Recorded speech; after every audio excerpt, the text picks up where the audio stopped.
அனைவருக்கும் வணக்கம்.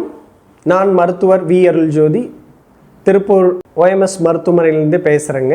எலும்புமுறிவு மருத்துவர். World food day October 16. இன்றைக்கி நான் பகிர்ந்துக்க போகிற விஷயம் என்னென்னு பார்த்தீங்கன்னா, போன் ஃபுட்ஸ், எலும்பு அடர்த்தித்தன்மை அதிகப்படுத்துறதுக்கு தேவைப்படும் உணவு வகைகள் என்னென்ன, அதனுடைய முக்கியத்துவம் என்னங்கிறது தான் இந்த பதிவில் நம்ம பார்க்க போகிறோங்க. போன் ஃபுட்ஸ்,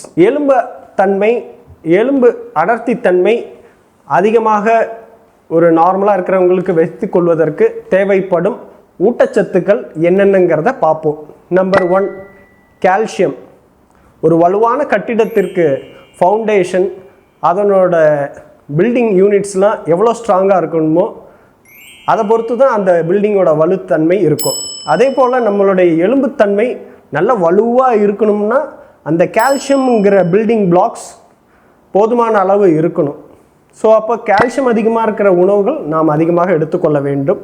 இந்த கால்சியம் ஒரு பில்டிங் பிளாக்ஸ், பில்டிங் யூனிட்டாக ஃபங்க்ஷன் ஆகுதுங்க. இரண்டாவதாக விட்டமின் டி. நம்ம உணவில் இருக்கக்கூடிய கால்சியம் வயிற்று பகுதிக்கு போனதுக்கப்புறம் அந்த வயிற்று பகுதியிலேருந்து எலும்புக்கு டிரான்ஸ்போர்ட் பண்ணுறதுக்கு ஒரு முக்கியமான ஃபங்க்ஷனாக இந்த விட்டமின் டி செயல்படுது. மூன்றாவதாக மெக்னீஷியம்.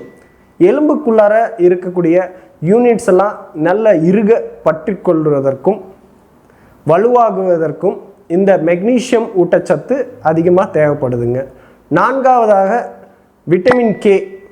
இந்த விட்டமின் கே என்ன செய்யணும்னா, அந்த எலும்புக்குள்ளார நடக்கக்கூடிய மெட்டபாலிசம், போன் மெட்டபாலிசம் நன்றாக நடப்பதற்கு ஒரு முக்கியமான ஊட்டச்சத்தாக இருக்குது. ஐந்தாவதாக விட்டமின் சி. எலும்பு கூடு, எலும்பு ஸ்கேஃபோல்டு ஒன்றை ஒன்று இணைப்பதற்கும் ஒன்றை ஒன்று வலுவாக வைத்து கொள்வதற்கும் தேவைப்படும் அந்த கொலாஜன் ப்ரொடக்ஷன், புரோட்டீனை அதிகமாக ப்ரொடியூஸ் பண்ணுறதுக்கு விட்டமின் சி தேவைப்படுதுங்க. இன்றைக்கி இருக்கக்கூடிய காலகட்டங்களில் பார்த்திங்கன்னா, சின்ன வயசுலேருந்து முதியவர்கள் வரைக்கும் சாதாரணமாக பெட்டிலேருந்து கீழே விழுந்தால் எலும்பு முறிவு, படியிலேருந்து கீழே விழுந்தால் எலும்பு முறிவு, தவறுதலாக ஒரு வாகனம் சறுக்கி கீழே விழுந்தால் எலும்பு முறிவுன்னு நடந்துட்டுருக்குங்க. நீங்கள் நல்ல ஆரோக்கியமான உணவுகள் எடுத்து வலுவான எலும்புகள் உங்களுக்கு இருக்கும் பட்சத்தில் இதே மாதிரி எலும்பு முறிவுகள் உங்களுக்கு ஏற்படுவதை நாம் தவிர்க்கலாம். இந்த வீடியோவில் இருக்கக்கூடிய கருத்துக்களை நீங்கள் உள்வாங்கி நல்ல ஆரோக்கியமான உணவுகள் நீங்கள் எடுத்து பழகுங்க. எலும்பு முறிவு இல்லாமல் ஆரோக்கியமாக இருங்கள்.